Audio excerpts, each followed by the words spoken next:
Charles Turner Torrey was a leading American abolitionist, although largely lost to historians until recently. Torrey pushed the abolitionist movement to more political and aggressive strategies, including setting up one of the first highly organized lines for the Underground Railroad and personally freeing approximately 400 slaves. Torrey also worked closely with free blacks, thus becoming one of the first to consider them partners. John Brown cited Torrey as one of the three abolitionists he looked to as models for his own efforts. Education and early career. Torrey was born November 21, 1813, in Situate, Massachusetts. By the time he was 4 years old, his mother, father, and baby sister had all died from tuberculosis, so he went to live with his maternal grandparents in a part of Situate that later became Norwell. His maternal grandfather, once a member of the U.S. House of Representatives, remained active in local affairs, and introduced his grandson to political issues. Torrey attended Exeter Academy in New Hampshire and was then admitted to Yale University at age 16. While at Yale, Torrey attended a revival meeting, pledged his life to Jesus Christ, and thereafter took his vow very seriously. Following graduation in 1833, Torrey tried teaching secondary school for a year, but after a year decided to become a congregational minister instead. Early work as an abolitionist. In 1834, Torrey enrolled at the Andover Theological Seminary, where slavery's abolition was a major topic of discussion. Torrey adopted the cause as his own, and although tuberculosis caused him to suspend his studies for a year, he became an active worker for the Massachusetts Anti-Slavery Society, which was headed by William Lloyd Garrison. Garrison believed that slavery could best be abolished by moral suasion, i.e., changing the way people thought about it through lectures and pamphlets. After graduation, Torrey served congregational pastorates in Providence, Rhode Island, and Salem, Massachusetts. However, he relinquished his professional duties to devote himself to anti-slavery activism in Maryland, having come to believe in a much more activist approach than his mentor. Torrey and Garrison disagreed on other issues as well. For example, Garrison and his female abolitionist followers wished to incorporate women's rights into the anti-slavery movement, whereas Torrey and a majority of other abolitionists thought such mixture of issues unwise. In January 1839, Torrey and colleagues Amos Phelps, Henry Stanton, and Alanson Street Clare challenged Garrison's leadership at the Massachusetts Anti-Slavery Society's annual meeting. Garrison had packed the meeting with his followers, and easily beat back the challenge in a dramatic confrontation. Torrey and his colleagues therefore began a new abolitionist association, commonly referred to as the New Organization, to distinguish it from Garrison's old organization. This split became known as the Great Schism in the abolitionist movement. The new organization immediately adopted a more activist, and overtly political, approach to the abolition of slavery. In July 1839, almost 500 delegates met in Albany to discuss the formation of a political party devoted exclusively to abolitionism. Finally, on April 1, 1840, at another meeting in Albany, the Liberty Party was formed. Torrey was one of the vice presidents of the organizing meeting.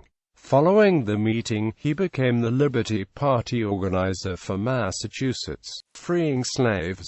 By the end of 1841, Torrey had tired of the slow pace of political abolitionism and went to Washington, D.C. as a reporter for several abolitionist newspapers.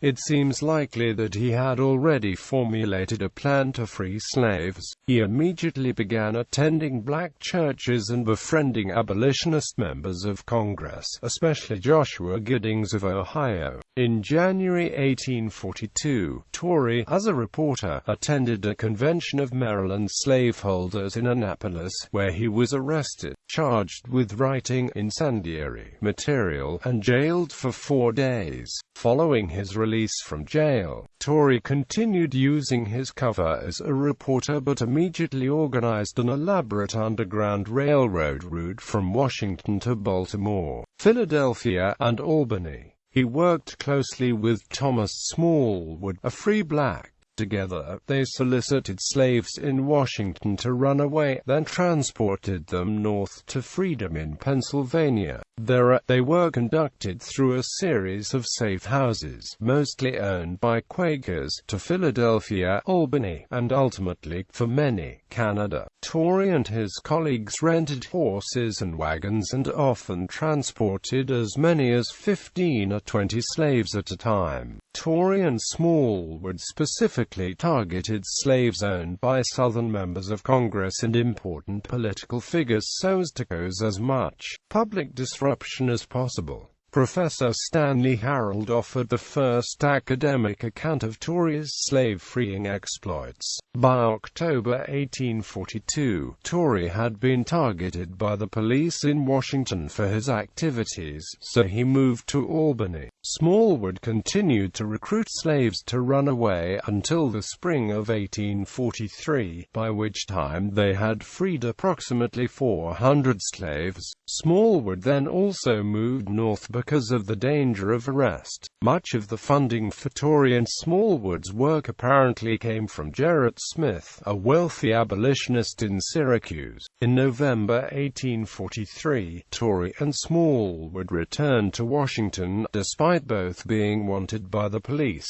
and narrowly escaped arrest. Smallwood thereafter settled in Toronto, but Torrey went to Baltimore, where he continued the freeing of slaves. Finally, in June 1844, Torrey was arrested and put in jail. He was said to have been armed with 2 pistols at the time of his arrest, prison and death. Torrey was charged with 3 counts of stealing slaves. He initially regarded his arrest as an opportunity to challenge the constitutional legitimacy of slaveholding in general. If it was not legitimate, then freeing slaves would not be a crime. By September 1844, it was clear that this strategy was not going to work, so he attempted to break out of jail and almost succeeded. In December, Torrey was tried, convicted, and sentenced to 6 years in the state penitentiary. Prison conditions caused the return of Torrey's tuberculosis.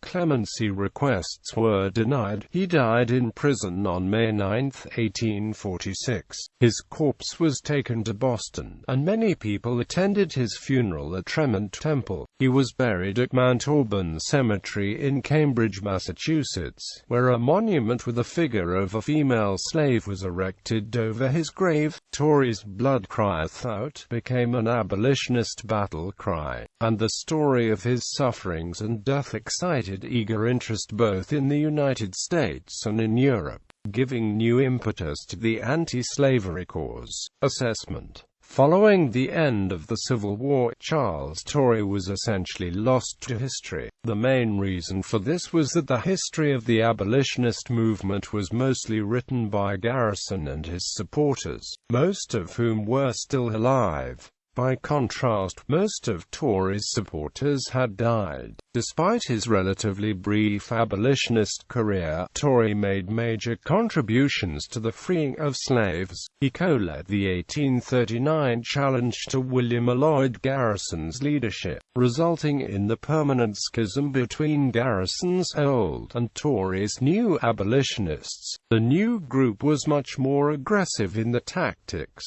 Garrison and Torrey were hated rivals. He co-founded the 1840 Liberty Party, whose sole platform was the abolition of slavery. He established in 1842 the first highly organized Underground Railroad route, running from Washington, D.C. to Albany, New York. He was referred to by some at the time as the "father of the Underground Railroad." He personally freed about 400 slaves, more than any other abolitionist.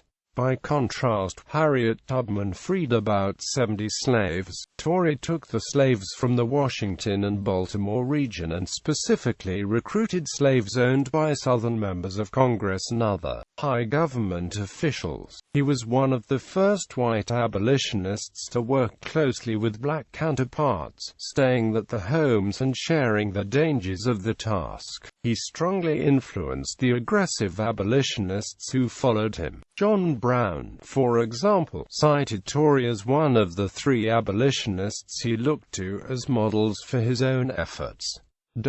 Publications: Memoir of William R. Saxton.